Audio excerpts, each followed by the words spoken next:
오늘 은혜 받으실 하나님의 말씀은 요한복음 3장 29절에서 30절 말씀입니다. 다 같이 합독하시겠습니다. 신부를 취하는 자는 신랑이나 서서 신랑의 음성을 듣는 친구가 크게 기뻐하나니 나는 이러한 기쁨으로 충만하였노라. 그는 흥하여야 하겠고 나는 쇠하여야 하리라 하니라. 자, 오늘 저는 요한복음 3장 29절, 30절 말씀을 가지고 침례 요한이 그리스도를 증거하는 내용, 이러한 제목으로 한 말씀을 나누겠습니다. 우리는 특별히 신약 시대에서, 신약 안에서 하나님께 어떠한 봉사를 드려야 되는가, 신약의 봉사에 대한 그런 말씀을 나누고 있습니다. 우리가 특별히 마태복음을 통해서 지난 시간에 첫 번째 그 봉사에 가장 주된 것은 바로 마리아처럼 예수 그리스도를 잉태하고 출산하는 것입니다. 그것은 뭐 다른 의미로 말하면 우리가 예수 그리스도를 잉태한다는 것은 그리스도의 생명을, 즉 우리가 복음 전할 사람들, 창세전에 택한 사람들을 찾아서 우리 마음에 품고 그들을 기도하여 그들이 구원받고 하나님의 교회 안으로 들어올 수 있도록 우리가 그들을 영적으로 낳아야 된다, 이런 뜻을 가지고 있습니다. 뭐 사실 내일 모레가 총동원 전도주일인데 우리가 그동안 VIP를 품고 기도하고 있지 않습니까? 바로 그들을 마음에 품고 계속 기도하고 그들을 결국 영적으로 출산시켜야 될 줄 믿습니다. 그게 곧 우리의 첫 번째 마리아의 봉사다, 이런 이야기를 계속 나눴습니다. 근데 우리가 사람의 영혼을, 그리스도의 생명을 우리 안에 잉태를 할지라도 그것을 우리 혼자 낳기는 쉽지 않습니다.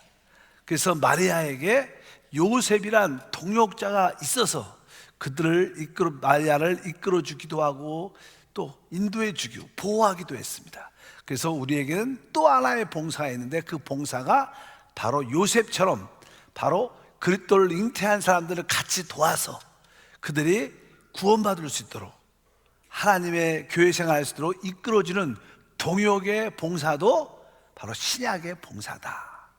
그래서 여러분들이 마리아의 봉사가 되든 요셉의 봉사가 되든 여러분들이 그러한 합당한 봉사를 올릴 때 하나님이 기뻐하실 것이다.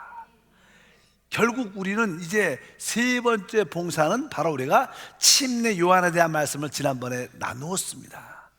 결국 침례 요한은 예수 그리스도를 증거하는 그러한 봉사라 됩니다. 오늘 그 어떤 그리스도에 대해서 그분이 어떠한 분이신가, 그런 내용을 우리가 설명을 할 것입니다. 그래서 이 침례 요한의 봉사는 다른 것이 아니라 예수 그리스도를 증거하는, 간증하는 그러한 봉사, 그분이 어떠한 분인가를 우리가 말해낼 수 있어야 된다, 이런 뜻을 갖고 있고, 그 다음에 이제 이 다음에는 어떠한 봉사가 있냐면, 그 다음에 우리 주님께서 직접 사역 가실 때 베드로와 안드레를 부르십니다. 이제 마태복음에 보면 자세히 기록되어 있어요. 특별히 많은 제자가 있지만 거기에는 특별히 쌍을 줘서 베드로하고 안드레를 부르시고 또 야고보와 요한을 부르시는 그런 이야기가 기록되어 있어요. 그래서 이제 그 부르심을 받은 그 제자들은 주님을 따릅니다. 우리의 목표는 결국 우리는 주님을 따르는 자들을 만들어내야 된다는 거예요.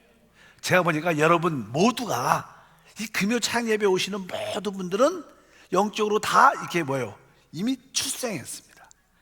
그리고 여러분들은 그리스도도 알고 이제 여러분들은 주님을 따르는 자가 되는 것이다. 주님을 따르고 주님을 섬길 때는요, 베드로와 안드레 같은 경우에는 이 고기를 이렇게 잡고 있을 때 부름을 받았기 때문에 바로 복음 전파를 위해서 주님을 따라야 되고, 또 특별히 야고보와 요한은 고기를 다 잡고 나서 이제 고기를 다 내려놓으면 그물들이 많이 찢어집니다. 그래서 이 그물을 이렇게 그물을 짚고 있을 때 주님이 그들을 불러내셔요. 그래서 우리는 한편적으로 복음을 강력하게 전하면서 주님을 따라야 되고, 또 한편적으로 이제 구원받은 다음에 나름대로 영적으로 많이 상처와 어려움을 느끼는 자들을 회복시켜주는 그러한 봉사도 우리가 해야 될 것이다. 여기에 여러 가지 봉사의 모습이 나와요. 마리아처럼 바로 그리스도의 생명을 잉태하고 출산하는 봉사, 그거 잉태하고 출산할 수 있도록 열심히 열정적으로 동력해 주는 봉사, 그리스도를 증거하는 봉사, 그리스도를 따르는 주님의 제자가 된 그런 봉사가 함께 할 줄 믿습니다. 다시 한번 지난번에 이어서 이 침례 요한은 그리스도를 증거했다고 지난번에 말씀을 나눴습니다. 다시 한번 반복하지만 한 번쯤은 들어볼 만해요. 침례 요한은 원래 제사장 가문에서 태어났어요. 그래서 원래 분위기가 다 종교적이었고, 그런 제사장들은 바로 예루살렘 성전에서 함께 예루살렘에서 살아야 되고 또 종교적인 교육을 받아야 되는데, 침례 요한은 특별났습니다. 제사장 가문으로 제사장으로서 태어났는데도 그는 그 예루살렘에 거하지 않았어요. 성전에 거하지 않고 그는 광야에 나와서 광야에 있었습니다. 또 종교적인 교육도 받지 않았습니다. 그는 광야에서 생활을 했어요.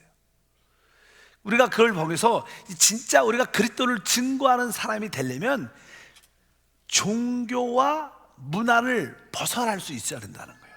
사람들이 종교와 문화에 대부분 사람들이 점유되어 있죠. 원래 이 종교라는 것은 그리스도를 대체합니다. 우리는 어떤 종교적인 어떤 형식을 따르는 게 아니라 살아있는 그리스도를 믿는 거예요. 근데 사람들이 살아있는 그리스도에 대한 이해가 없으면 종교적으로 신앙생활, 종교적으로 그냥 월요 주일이면 그냥 나와서 그냥 예배하고 기도하고 또 헌금하고 또 갑니다. 그냥 종교적인 행위를 하는 거예요. 그러나 우리의 참된 봉사와 믿음은 바로 살아계신 예수 그리스도와 인격적인 만남을 갖는 거예요. 인격적인 만남. 근데 종교는 그것을 대체하기 때문에 종교는 바로 그리스도를 만나지 못하게 하는 그런 하나의 큰 범주에 있습니다. 그래서 이 침례 요한은 종교에서 벗어나 있어요. 또 하나는 문화라는 거예요. 문화. 세상에는 문화가 있죠. 문화는 이렇게 아름답고 고상합니다.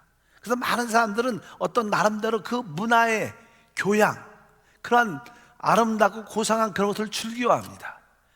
매혹적인 것처럼 문화가 보일 수 있어요. 뭐 예술, 품, 음악, 여러 가지 많은 문화가 있죠. 세상에 문화가 있는데 우리는 주님을 사랑하고 주님을 기뻐해야 되는데, 사람들이 세상의 문화에 빠지면 주님을 사랑하지 못하게 돼요. 그래서 이 침례 요한은 그걸 알기 때문에 그는 종교라는 영역에서 벗어나 있었어요. 또 세상 문화에 벗어날 수 있었어요. 그래야 우리가 예수를 볼 수 있고 말할 수 있습니다. 여러분들이 세상의 종교와 세상적인 문화에 빠진다면 살아있는 그리스도를 만날 수 없다. 이 침례 요한은 그러한 영역 가운데 있었기 때문에 그는 그리스도를 증거할 수 있는 그런 은혜가 함께 할 줄 믿습니다. 특별히 침례 요한 같은 경우에는요, 그가 첫 번째 광야에서 외친 메시지가 무엇입니까? 마태복음 3장 2절에 보면 회개하라, 천국이 가까이 왔느니라. 그래서 이 첫 번째 그의 메시지는 회개하라고. 회개하라는 것은요, 우리가 죄로부터 돌이켜라, 이런 의미도 있습니다. 기본적으로 항상 회개라는 것은 죄라는 문제와 관련되어 있죠. 그래서 죄에서 돌이켜야 되고 또 우리의 생각과 관념을 바꿔야 된다는 뜻을 갖고 있어요. 믿으시면 아멘.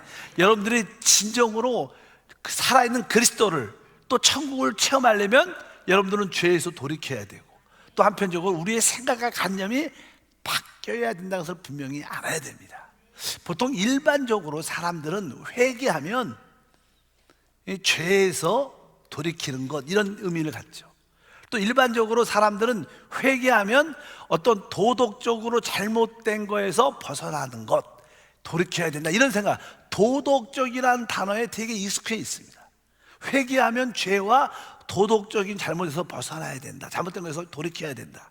근데 사실 성경적으로 회개라는 뜻은요, 하나님과 관련되어 있는 거예요. 무엇을 회개해야 되냐? 도덕적으로 잘못된 것을 회개해야 되냐? 그것은 맞는 말 같지만 사실은 진정한 회개는 하나님과 멀어진 것으로 회개해야 되는 거예요. 하늘에 속한 영적인 개념을 갖고 있어야 돼요. 무엇을 회개해야 되느냐? 바로 하나님과 멀어지게 하는 것으로 회개해야 돼요. 여러분들이 하나님과 멀어진 것을 진정으로 회개할 주님으로 축복합니다. 거기에 대한 우리의 생각과 관념이 바뀌어야 된다. 여러분 알다시피 은행 강도는 어떻게 해요? 우리가 볼 때는 보이는 죄를 짓죠. 그래서 그는 하나님에게 멀어져 있습니다. 그러니까 그런 사람은 어떻게 회개해야 돼요. 그러나 우리가 조금만 더 깊이 생각하면 어떠한 대학 교수, 아주 예술에 심취한 교수, 음악에 심취한 교수들을 보십시오. 그들은 사실 사람이 볼 때는 죄 같지 않지만 그는 진짜 하나님에게서 멀어져 있어요. 그렇지 않습니까? 어떤 대학 교수는 어떤 철학에, 어떤 예술에, 음악에 심취한 사람들은 예수에 전혀 관심이 없어요. 하나님에 관심이 없습니다. 그는 진짜 하나님과 멀어져 있어요. 어쩌면 은행 강도보다 더 멀어져 있어요. 은행 강도는 잘못했으니까 돌이킬 가능성도 있지만 그런 분들은 전혀 돌이킬 가능성도 별로 없어요.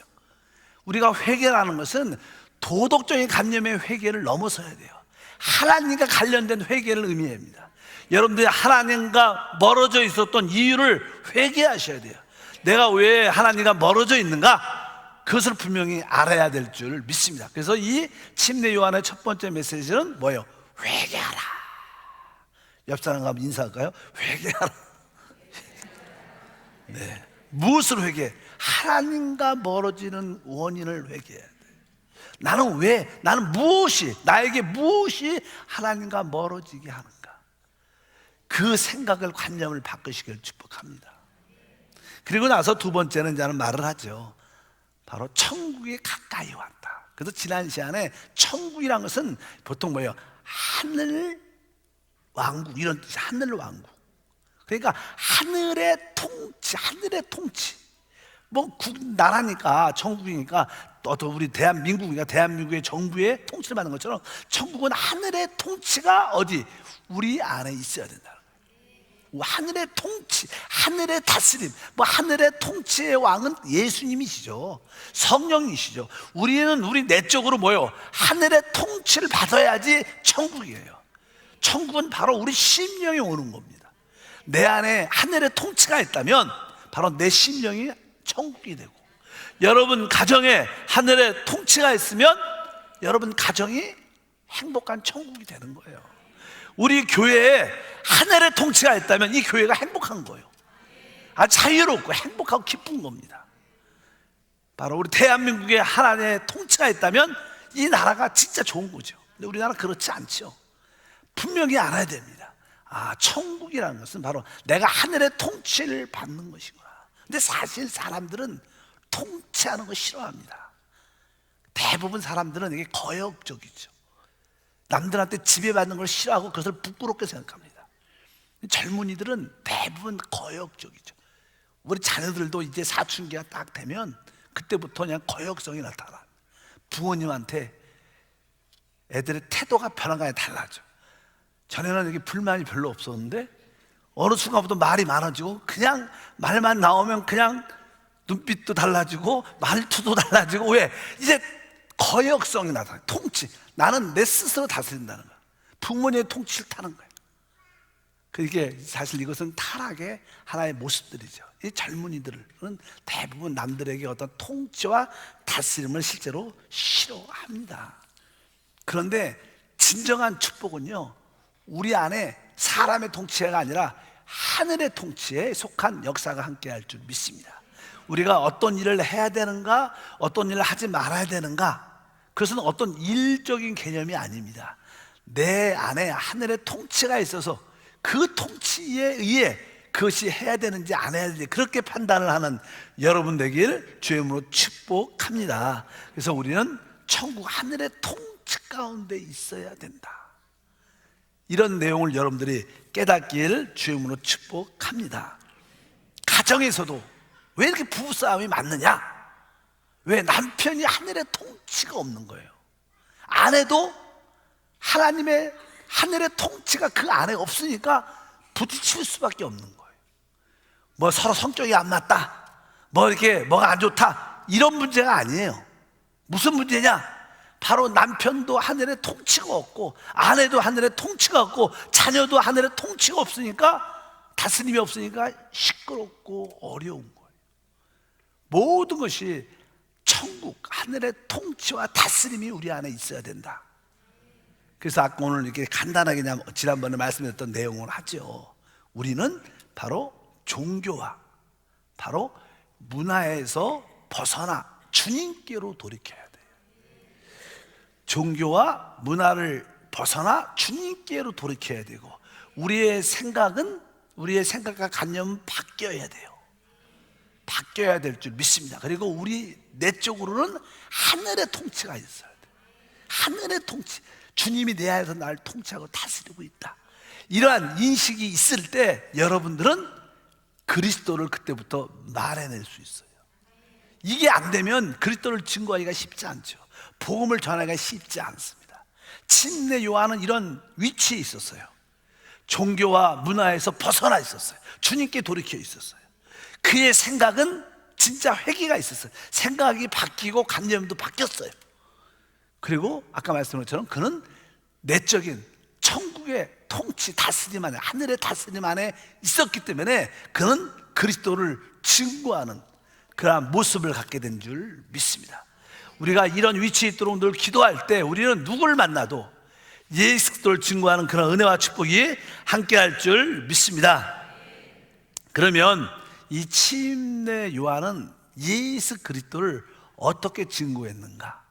이제 쭉 나옵니다. 우리 하나님 말씀을 첫 번째로 보면 이제 요한복음 1장 34절에 이렇게 말씀합니다. 다 같이 합독하면 내가 보고 그가 하나님의 아들이심을 증언하였노라 하니라. 이제 침례 요한이 하나님께서 이제는 그에게 다가왔죠. 너는 광야에서 이제 회개의 침례를 베풀라. 그리고 네가 해야 될 일은 바로 그리스도를 증거하는 일이다. 아마 하나님의 음성을 정확하게 들었을 거예요. 너는 그리스도를 증거해야 된다, 이렇게 말씀하셨어요. 그러니까 아마 침례 요한이 뭐라 그랬겠어요? 나는 그리스도가 누군지 모릅니다. 내가 그분이 어떤 분인지 어떻게 알 수 있습니까? 그래서 나는 그렇게 요한이 말합니다. 나는 그가 누군지를 모른다는 거예요. 그럴 때 누가 침례를 받으러 올 거라는 거야. 사람들이 침례를, 넌 침례를 요단 가서 주라는 거야. 회개하는 자에게 다 침례를 주라 그러는데, 이제 누구가 침례를 받을 때 성령이 그에게 임할 거라는 거예요. 바로 그가 바로 하나님의 아들인 것을 알아라. 바로 네가 그분을 증거해야 된다. 그래서 많은 사람들이 회개하고 침례 받으러 많이 옵니다. 그래서 이제 또 어떤 젊은 청년이 오는 거예요. 자기 비슷한 사람이. 그래서 그 사람을 침례를 딱 주고 물에서 올라오는데 그 머리 위에 성령이 임하는 거예요. 그래서 그가 알죠. 아, 이분이구나. 하나님이 말씀하신 분이 바로 이분이구나. 이분이 바로 누구라는 거예요? 하나님의 아들이구나. 이 말씀입니다. 아까 1장 34절에 내가 보고 그가 하나님의 아들이심을 증언하였다. 그래서 알다시피 우리 예수님이 요한한테 침례를 받고 올라올 때 성령이 그 머리 어깨에 비둘기처럼 임했죠. 믿으시면 아멘. 그리고 하늘에서는 뭐가? 하나님의 음성이 이는 내 사랑하는 아들이다. 이러한 음성을 듣게 되죠. 그래서 침례 요한은 바로 이분이 바로 하나님의 아들이구나를 증언하는 거예요. 여러분, 보통 그냥 예수님이 이제는 사람이죠. 우리 사람이니까 침례를 받으셨고 사람이시니까 보통 그분을 하나님의 아들이라는 뜻은요, 그냥 유대인의 사고방식에서 우리가 베드로가 고백하여 주는 그리스도의 살아계신 하나님의 아들입니다. 여러분, 아들은 항상 아버지의 뭘 가진 거예요? 생명을 가진 자예요. 아들이라는 것은 사실 아버지와 아들은 같은 의미입니다. 히브리의 사고방식에서. 그러니까 이 하나님의 아들 예수를 하나님의 아들이라고, 그리스도를 하나님의 아들이라고 말씀했다는 것은 이분이 누구라는 거예요? 하나님이라는 거예요. 여러분, 우리는 침례 요한처럼 그리스도를 말할 때마다, 예수를 말할 때마다 바로 예수가 우리의 하나님이시다, 이것을 말해야 된다는 거예요. 많은 사람들이 하나님 찾지 않습니까? 누가 하나님이세요? 바로 예수 그리스도가 바로 하나님이라는 거예요. 그분이 하나님의 아들이라는 것은 그분이 하나님임을 여러분들이 말해야 된다는 거예요. 우리가 침례 요한의 사역 봉사를 한다는 것은 바로 만나는 자들에게 바로 예수가 바로 우리의 하나님이시다, 이 예수가 바로 그리스도시고 우리 하나님을 말해야 됩니다. 보통 그냥 침례 요한이 이분이 하나님의 아들이다 하고 그냥 많은 사람들 직언하면 사람들이 그러죠. 아유, 저 사람 예수 아니냐, 목수의 아들이야, 내가 그 아버지도 알고 내가 그 자매 형제들도 아는데 무슨 하나님의 아들이야, 이렇게 주변에서 말을 많이 할 거예요. 우리가 종종 그러죠. 복음을 증거할 때 예수가 하나님이야 그러면 예수 같은 소리 하네, 무슨 그가 하나님이야, 이런 소리 많이 들을 거예요. 들을 겁니다. 그래도 우리는 당당하게 뭐라 해요? 그분이 하나님인 것을 말해야 된다. 이것이 침례 요한의 증거라는 거예요. 여러분들도 분명히 아셔야 됩니다. 그리스도가 누구십니까? 바로 하나님의 아들, 하나님이심을 우리는 전해야 돼요.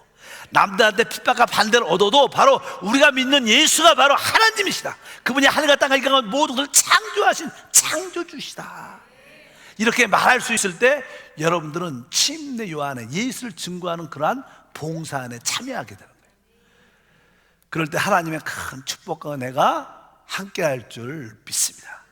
바로 이 침례 요한은 바로 그리스도를 하나님의 아들이라고 증언하는, 여러분들도 이제 만나는 자들에게, 여러분 부모들에게, 또 형제들에게, 지인들에게, 직장 동료들에게 말해야 돼.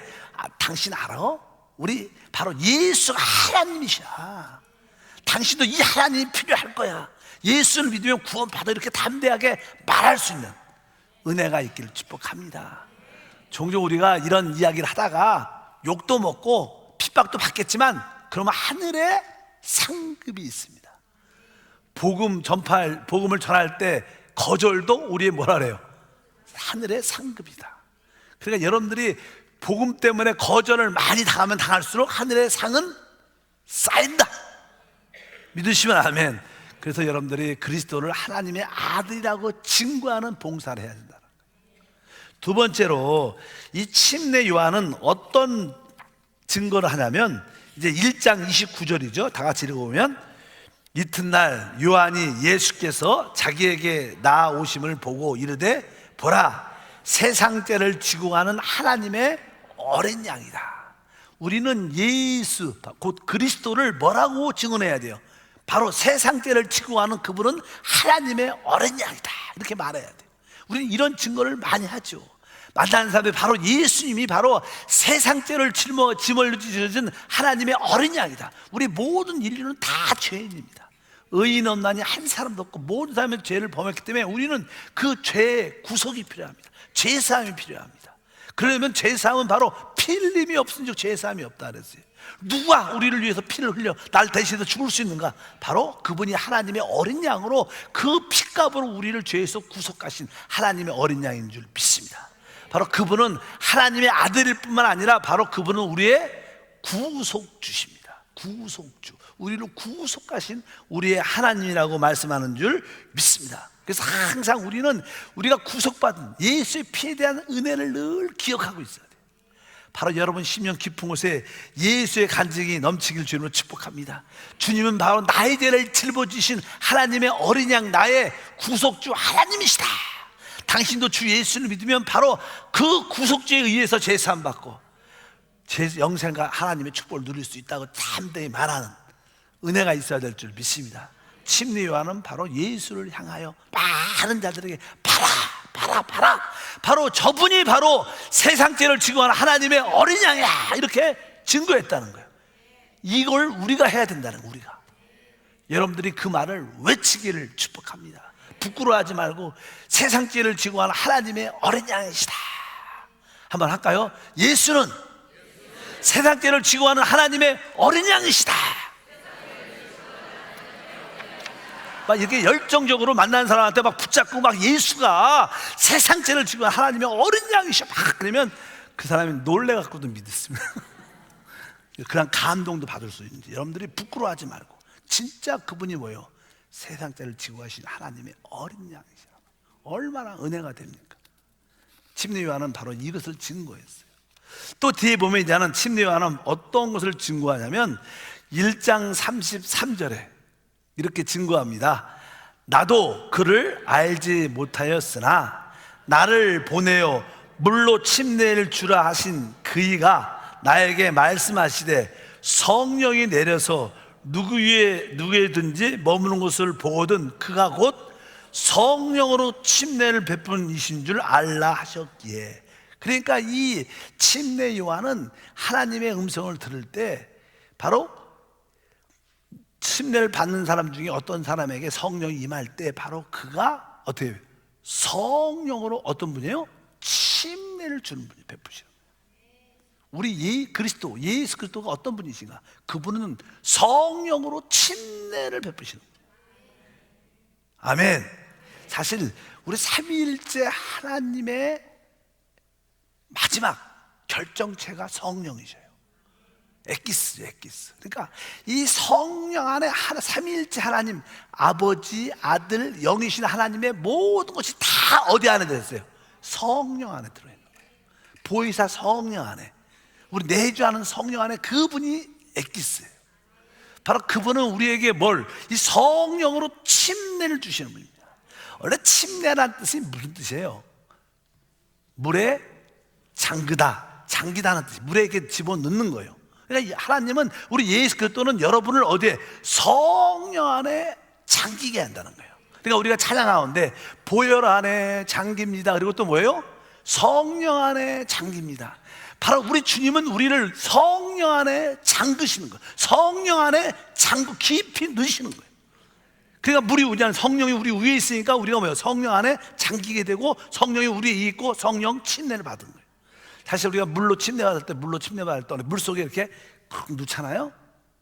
많은 사람이 잘 안 들어가려고 막 그러는데 물속에 푹 들어간다는 건 뭐예요? 물이 그 머리 위에 올라가고 물 침례를 받게 되죠. 그런 것처럼 바로 우리는 성령 안에, 우리 예수 그리스도는 우리를 어디 안에? 성령 안에 잠기게 하시는. 근데 사실 영적으로는요, 이미 여러분들이 주 예수를 믿고 제사함 받는 그 동시에 우리는 사실 성령 안에도 이미 잠겨져 있는 거예요. 이것은 따로따로가 아닙니다. 늘 말하죠. 우리가 제사함 받는 것과 성령은 복음이라고 동시에 이루어지는 축복인 줄 믿습니다. 우리가 제사함도 믿음으로 제사함을 누리는 것처럼 성령 안에 잠기는 것, 성령 침례도 믿음으로 누리는 거예요. 그분은 그것을 좀 아꼈다가 간절히 기도하면 주고 이런 게 아니고 이미 그분은 십자가에서 모든 것을 다 이루셨어요. 여러분들 영적인 눈이 활짝 열리면 나는 이미 제사함을 받은 것처럼 나는 이미 성령 안에 잠겨져 있다. 나는 성령이 충만합니다. 나는 성령이 넘치고 있습니다. 그리고 막 나가면 능력이 나타나요. 그냥 성령을 충만케 능력을 주셔서 아무리 기도해도요 잘 못 느껴요. 느끼는 분도 있겠지만 느끼고 안 느끼기 중요한 게 아니라 믿음이 중요한 거예요. 그냥 나는 성령이 충만하여 직장에 갑니다. 나는 성령이 충만하여 사업하고 공부합니다. 이렇게 여러분들이 모두 나는 성령이 충만합니다. 그리고 나가면 여러분들이 가는 곳곳마다 성령의 능력이 나타나는 거예요. 자꾸만 내가 능력 받은 다음에 나가야지, 능력 받은 다음에 나가야지. 그것은 사실 믿음이 없는 거예요. 그것은 올바른 기도가 아닙니다. 믿으시면 아멘. 우리는 모든 것을 믿음으로 누려요. 제사함도 믿음으로 누리는 것처럼 성령 세례도, 성령 침례도, 성령 충만도 믿음으로 선포하고 나는 성령 안에 잠겨 있습니다. 성령과 나는 하나입니다. 나는 성령의 능력이 있습니다. 그래서 실제로 여러분 안에는 성령도 와 계시고 성령 안에 오직 능력이 있잖아요. 그 오직 능력이 있기 때문에 여러분 이미 능력이 있는 거예요. 다만 우리의 주권을 그분한테만 확실하게 남겨주면. 근데 저도 그렇지만 많은 성도들이요 성령이 안에 계시지만 그분의 어떤 놀란 능력을 많이 체험하지 못하는 것은 우리가 말은 주님한테 다 맡겼습니다. 그리고 내 뜻대로 살아. 잘 못해요. 실제로 대부분 그래요. 우리 실패는요, 주님 나한테 내가 다 맡겼습니다. 그리고 나서 말만 그렇게 하고 그 다음에 다 내 생각대로 내 뜻대로 내 목적을 이루기 위해서 내가 살아. 그래가 성령의 역사하지 않아. 확실하게 성령께 나의 주권을, 지배권을 다시 남겨주면 그분은 자연스럽게 역사합니다. 그 의미는 무슨 뜻이냐면 우리 주님은 여러분 안에 계십니다. 그리고 여러분과 어떤 내적인 어떠한 다툼이 늘 있어요. 주님과. 왜? 자꾸만 주님은 주님이 살고 싶고 우리는 내가 살고 싶어. 그것이 의식하지 못해도 우리는 그렇게 몸에 배어 있습니다. 그래서 종종 주님이 강권적으로 여러분 안에 너 그것을 내려놔라, 너 그것을 포기하라, 이런 마음을 주실 때가 있어요. 요즘에 여러분들은 신앙생활 쭉 하면서 주님께서 마음속에 너 이것을 내려놔라, 이것을 포기하라, 그런 마음 있으신 분은 아멘을 해보겠습니다. 주님이 나한테 이것을 좀 버리기를 원하시는데, 이러고 포기하기 원하시는데, 이런 마음이 있을 거야. 아마 대부분 사람들이 좀 있습니다. 왜? 항상 왜? 주님은 우리 안에서 막 역사하고 싶은데 우리가 그런 것 때문에 못하니까 성령께서 너 그것을 버려라, 그거 포기하라, 이런 마음을 주셔요. 너 그거 용서해야 된다, 이런 마음을 주시는데 우리는 아유 주님, 진짜 내가 다른 사람은 다 용서해야 돼요, 그 사람은 안 됩니다, 이런 마음이 들어가고 그걸 안 해요. 계속 내 생각을 붙잡고 너 그거 하지 말라 그랬는데 하나님 내가 다른 거 다 할게요, 이거는 좀 놔두세요. 그리고 그냥 계속 그런 투쟁을 주님과 많이 해요. 그 주도권이 누구한테 있는 거예요? 나한테 있는 거예요. 그러니까 주님이 주인이 안 됐으니까 역사를 못하고. 근데 여러분들이 진짜 울면서 힘들지만 아깝지만 내가 주님을 위해서 내가 그걸 포기합니다, 내가 주님을 위해서 그것을 내려놓습니다. 그럴 때 여러분 안에 뭐예요? 성령이 주가 되셔서 그분의 생명이 흘러나오면서 그분이 그때부터 일하기 시작하는 놀라운 은혜와 축복이 함께할 줄 믿습니다. 우리는 내적으로 우리 주님과의 어떠한 교통에서 그런 느낌을 많이 감지 실제로 합니다. 저도 여전히 아직도 저도 주님이 계속 청년 때부터 뭘 조금 신경 쓰고 좀 관심 있는 것은 주님이 꼭, 그리고 처음에는 신경 안 쓰시다가 내가 이제 마음에 들면 그때 꼭 주님이 너 그거 하지 말라 꼭 그러시더라고요. 내가 별로 관심 없을 때는 우리 주님도 관심이 없어요. 좀 마음에 나한테 첫 번째가 되려 그러면 자, 나를 위해서 너 그거 하지 말라. 근데 나는 그거 되게 하고 싶어. 하지 말라. 계속 투정하죠. 그런 투정이 있으면 마음이 안 편해요. 그러면서도 막 전도하면 열심히 나가고 다른 일 열심히, 하나님 내가 전도도 더 열심히 하고 기도도 더 열심히 하고 막 그래도 이 마음이 안 편해요. 안 편해. 근데 우리 주님의 관심은요, 난 네가 전도 많이 하는 거, 일 열심히 하는 거 관심 없다. 내 관심은 네가 그거 내려놓는 게 관심이다. 너 그거 내려놓는 게 관심이다. 그래도 우리는 그 말 안 들은 체하고 어떻게 해요? 계속 열심히 전도하고 뭐고 봉사 막 하지. 계속. 근데 마음이 안 편해. 그런 어떤 축돌이 계속 있다가 나중에는 결국 울면서 하나님, 그래요, 회개합니다. 내가 주님 뜻대로 이거 포기하겠습니다. 내가 다 주님 뜻대로 하겠습니다. 그리고 이제 우리가 마음을 비우고 그걸 딱 내려놓으면 마음도 편해지면서, 이게 내가 팍 붙잡고 있으면 아깝고 섭섭한데 그것을 진짜로 쫙 내려놓으면요, 아까울 것 같은데 생각보다 되게 마음이 편해. 여러분 돈이 있잖아요. 진짜 이렇게 어느 정도 있으면 마음이 좀 불편한데 아예 없으면요 마음 편합니다. 실제로 해봐요. 진짜 생각보다 진짜 없으면요 마음이 편해. 그래 일반사파 원래 없네 뭐 그냥 그걸로 그런 것처럼 하나님 앞에 내가 귀하게 생각하는 것을 딱 놓으면 섭섭할 것 같은데 그걸 딱 내려놓는 순간 되게 자유하고요, 아주 마음도 가볍고 기쁨이 생겨. 그것은 사실 성령이 기뻐하는 거예요. 그럴 때 우리 안에 있는 성령이 역사하는 거예요.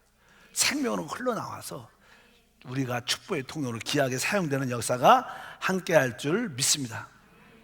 바로 우리 주님은 바로 성령으로 침례를 주시는 분이에요. 여러분 모두가 다 성령의 안에 잠긴 줄 믿습니다.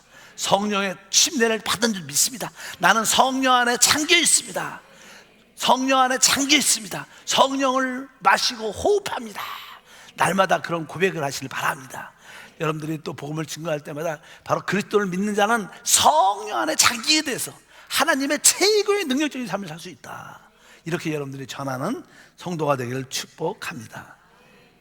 그냥 마지막으로 그냥 요한복음 3장 29절과 30절 오늘 읽었던 말씀입니다. 이 말씀을 다시 한번 합독하면, 신부를 취하는 자는 신랑이나 서서 신랑의 음성을 듣는 친구가 크게 기뻐하라니 나는 이러한 기쁨으로 충만하였노라. 그는 흥하여야 하겠고 나는 세어야 하리라 하니라. 여기 보니까 신부를 취하는 자는 신랑이다. 사실 이제 침례 요한이 사역을 아주 놀랍게 선두주자로 시작을 쫙 하니까요, 많은 사람들이 침례 요한이 하나님이 보낸 선지자라고 다 믿죠. 그리고 막 회개하라, 놀란 사역을 하고, 또 회개한 자들에게 물로 다 잠겨갖고 영적으로 죽게 하고 다시 부활시키는 그런 체험을 막 갖게 하니까 많은 사람들이 침례 요한을 따릅니다. 그런 가운데 그냥 주님이 침례를 받고 주님의 사역을 또 시작하는 거예요. 또 저 반대쪽에서 주님의 사역이 새롭게 시작되는데, 많은 사람들이 처음에 침례 요한한테 많이 있다가 예수님의 사역이 시작되니까 침례 요한을 따랐던 사람들이 많이 예수님 쪽으로 다 가는 거예요. 그러니까 침례 요한의 가까운 제자들이 많은 사람 제자들이 글로 갑니다. 그러니까 그냥 말을 하는 거예요. 침례 요한이 말을 하는 거예요. 신부를 취하는 자는 신랑이다, 이렇게 말하는 거예요. 여러분, 바로 예수님이 누구라는 거예요? 신랑이라는 거예요. 그러니까 구원받는 모든 사람들은 다 그의 신부가 된다는 거예요. 당연하게 신부들은 다 신랑에게 가는 게 맞다는 거야. 믿으시면 아멘. 우리 신앙에서 배워야 될 것은요, 진짜 예수님이 우리의 신랑인 것을 분명히 알아야 돼요. 우리의 남편인 걸 분명히 알아야 될 줄입니다. 구약에서는 그것이 확실하죠. 구약에서는 바로 내가 너희를 구속하고 이스라엘 백성에 대해서 내가 너의 남편이다, 아주 강력하게 말을 하는 거예요. 그것은 실제입니다. 실제. 바로 우리 주님은 우리의 남편이시고 우리의 신랑이세요. 우리는 그의 아내요, 그의 신부가 됩니다. 그러니까 당연하게 남편과 그 신랑은 그 아내, 신부를 취하는 게 당연한 것이다. 나는 침례 요한, 나는 친구라는 거야. 그러니까 그 신부들이 신랑을 따라가고 신랑이 다 그 신부들을 갖는 게 당연 친구로서의 기쁨이라는 거야. 당연한 거다, 이렇게 말씀하는 거예요. 우리는 복음을 증거할 때마다 바로 예수 그리스도가 우리의 신랑이심을 전파해야 돼요. 진짜 여러분, 우리 결혼하면 가정에도 남편과 아내가 있지만 진짜 우리 아내들의 남편은, 신랑은 바로 누구예요? 예수님이시다. 김낭신 목사님이 종종 그러세요. 우리 이제 대화를 하다 보면 자기 사모님이 종종 그런데 식사할 때 내 진짜 신랑은 예수님이라고 앞에다 대고 종종 그렇게 하신대. 그렇게 얘기를 하실 때가 있대요. 종종 이렇게 많은 사람이 그러죠. 그러면 뭐 저 같은 경우에도 그래요. 내 남편도 예수님이시다, 이렇게 말하면 되지 않겠나. 어쩌든지 진짜 우리의 신랑은 남편이고 아내고 예수님이 우리의 진짜 신랑인 것을 알아야 돼요. 그래서 예수님을 나의 신랑으로, 나의 만족으로. 사실 신부라는 것은요, 신부라는 것은 신랑이 볼 때는 뭐예요? 신부는 바로 그 신랑의 만족이에요. 만족. 신부를 보면 행복하죠. 신랑이 볼 때, 신부를 볼 때 만족을 느껴요. 만족을. 그래서 우리는 주님의 뭐가 돼야 돼요? 만족이 돼야 돼요. 주님의 만족, 주님을 기쁘게 하는 자가 우리 모두가 돼야 될 줄 믿습니다. 그리고 나서 이제는 아까 30절에 말하죠. 그는 흥하여야 하겠고 나는 새하여야 하리라. 뭐 흥한다, 새한다, 이런 말들이 좀 이렇게 어색하죠. 흥하고 새한다, 이런 뜻은 이렇게 그냥, 흥한다는 것은요, 증가한다, 점점 이렇게 넘쳐나 증가한다. 그리고 새한다는 것은 감소한다. 그러니까 우리가 주님을 섬길 때 우리 안에 계신 주님이 점점 내 안에서 증가돼야 되고, 나의 위치나 나의 모습들은 점점 어떻게 감소돼야 되는 거예요. 그러니까 우리가 사역을 쭉 하면, 우리 교회에서도 그래요. 사역을 계속하면 담임 목사가 아니라, 우리 교육자가 아니라 주님이 점점 보여야 돼. 믿으시면 아멘. 목사가 잠깐 보이면 안 되는 거예요, 사실은. 그것은 그분이 사역을 잘못하는 거지. 여러분 잘 보시길 바랍니다, 주님을.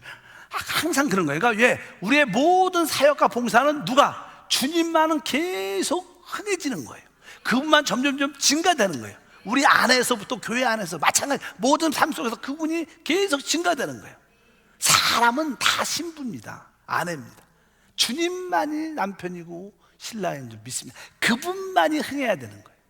우리는 점점 감소되고 점점 약해져야 돼요.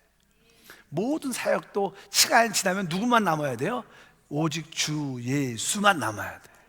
여러분 기억에 한세하면 주 예수, 내 안에 살아계신 주 예수, 그분이 하시고 그분이 함께 한다는, 그분은 세해지고 그분은 흥해지고 우리는 점점 감소도 약해지고 오직 그분만 영광을 나타나. 여러분의 모든 봉사도 마찬가지예요. 여러분 기관이나 부서나 교회에서 봉사할 때 사역자도 마찬가지죠. 남들이 볼 때 우리는 점점 내가 아무리 열정적으로 많이 해도 나는 점점 감소되고 내 안에 그분이 나타나야 돼요. 뭐 찬양인들을 잘한다, 우리는 그 사역자가 보이면 안 되고 누가? 주님이 보여야 돼요. 그것이 진정한 봉사라는 거예요. 이 침례 요한은 저렇게 얘기하죠. 나는 그분은 점점 흥해져야 되고 나의 봉사와 사역은 점점 나는 감소 세해져야 된다. 그러면 어떻게 돼요? 그러면 침례 요한이 그냥 여기 안 나오죠. 침례 요한이 그것을 이런 말을 멋있게 했으면 빨리 사역을 딱 접고 예수님을 따라가야 돼요. 그러니까 침례 요한도 어떻게 돼요? 자기 사역은 어떻게 포기하지 않았어. 그리고 왜 자기는 포기하고 싶어도 제자들, 그를 추종하는 사람들이 당신이 더 위대하고 당신이 해야 됩니다 막 그럴 거 아니에요? 바람을 잡을 거 아니에요? 그러니까 아마 포기하지 않았어. 그러니까 나중에 어디 감옥 가죠. 감옥 가요. 그래서 어떻게 돼요? 감옥에서 어떻게 돼요? 죽죠. 목배에서 죽죠. 그러니까 주님이 흥해지는데 자꾸만 우리가 그 자리에서 좀 빠져나가고 없어져야 되는데 그 자리에 잠깐만 있으면 우리 죽는 수가 있어요. 그러니까 그런 뜻이에요. 그러니까 이제 잘해야 된다는 거예요. 우리는 주님을 높이셔야 돼요. 주님을, 그런 뜻이 있습니다. 그러니까 결국 그런 뜻은 아니지만 성경을 쭉 전체적으로 보게 되면 결국 이 침례 요한도 내가 점점 세야 된다 그건 알았으면 자기 사역도 접고 주님을 계속 주님한테 보내야 되는데 그것을 하지 않죠. 아마 제자 때문에 자기를 다른 자들께 못했을 것이고 결국 그는 감옥에 붙잡히게 되죠. 그냥 정치적 선동에 의해서 잡히게 되고 결국 거기서 그냥 목배임을 당하게 죽는. 왜? 결국은 주님만 남으셔야 되는 거예요. 우리의 신랑만 남으셔야 돼. 여러분 안에 신랑이 계셔, 남편이 계셔. 그것만 높여지면 사실 신랑과 신부는 뭐예요? 같은 거예요. 신랑이 높여지면 우리도 어떻게 해요? 높여지는 거예요. 믿으시면 아멘. 남편이 높여지면 부인도 높여지는 거예요. 내가 자꾸만 따로따로 높여지려고 그러면 안 되는 거예요. 우리는 그분의 신부요, 그분의 아내고 그분이 우리의 머리고, 그래서 항상 우리의 위치는 항상 주님 안에서 점점 이렇게 감소되고 약해지면 내 안에서 그분이 점점 크게 나타나면 결국 그것은 우리에게 성공과 축복과 누림을 갖고, 바로 오늘 말씀에 보면 이 침례 요한은 아주 멋진 사역을 했죠. 그 사역의 핵심은 뭐냐면 그리스도를 증거하는 사역이에요. 그리스도를 증거하려면 바로 종교와 문화의 영역에서 벗어나 있어야 돼요. 여러분의 종교에 붙잡혀 있고 문화에 붙잡혀 있으면 예수를 절대로 말할 수 있지 않아요. 그냥 종교를 이야기하고 문화를 이야기겠지. 한국의 정치가 어떻다, 한국 문화가 어땠다, 이런 거, 역사가 어떻다, 이런 얘기하지 예수를 말 못해요. 여러분, 여러분들은 예수를 말하는 사람이 돼야 될 줄 믿습니다. 그러기 위해서는 우리가 또 회개도 해야 되고, 회개라는 의미는 바로 도덕적인 그런 개념이 아니라 하나님과 멀어지게 된 나에게 있는 요소가 있다면 그것을 진짜 회개해야 돼. 하나님과 멀어지게 되는, 아무리 선한 것도 어떤 사람은 밖에 구제하는 걸 좋아해, 밖에서 봉사하는 거, 어려운 사람 도와주는 걸 좋아해. 근데 교회는 안 와. 바빠갖고 난 거기 봉사해야 돼요, 그 사람 도와줘야 해요, 아픈 데 도와줘야 돼요. 그게 뭐예요? 그게 바로 도덕적인, 그게 바로 하나님을 멀어지게 하는, 그것도 하나의 회개거리다. 그러니까 어떤 사단은 우리에게 이렇게 선한 거, 좋은 것을 자꾸만, 실제로 보통 사람들은 교회에서도요, 가르침이 여러분들 악한 일에서 벗어나고 착한 일 하시는 사람, 선한 사람 되셔야 됩니다, 이런 설교는 짝퉁입니다. 우리의 메시지는 여러분들은 내적으로 하나님의 통제 다스림 안에 있어야 돼. 이게 맞는 거예요. 우리는 악함을 버리고 착한 사람, 선한 사람 되는 것은 진짜 복음이 아니에요. 그런 사람 세상에 얼마나 많습니까? 그분들은 하나님하고 달라요. 우리는 내적으로 우리 삶 가운데 하나님의 하늘의 다스림, 통치가 있는 사람이 되는 것이 신앙의 핵심인 것을 여러분들이 기억하시기를 바랍니다. 그리고 우리 침례 요한처럼 우리는 강력하게 예수 그리스도를 어떻게 해요? 증거하는 우리 모두가 되어야 될 줄 믿습니다. 예수님이 하나님의 아들, 하나님이신을 만나는 자에게 말해야 돼. 그가 세상 죄를 지고 하는 하나님의 어린 양이고 구속주임을 말해야 됩니다. 그분이 바로 성령으로 침례를 주심을 말해야 돼. 그리고 그분이 우리의 진짜 신랑임을 말해내야 돼. 그럴 때 바로 예수를 따르는 많은 자들이 일어나게 될 줄 믿습니다. 기도합니다. 하나님 아버지 감사합니다. 다시 한번 신약 안에서 참된 봉사가 무엇인가를 보게 하옵소서.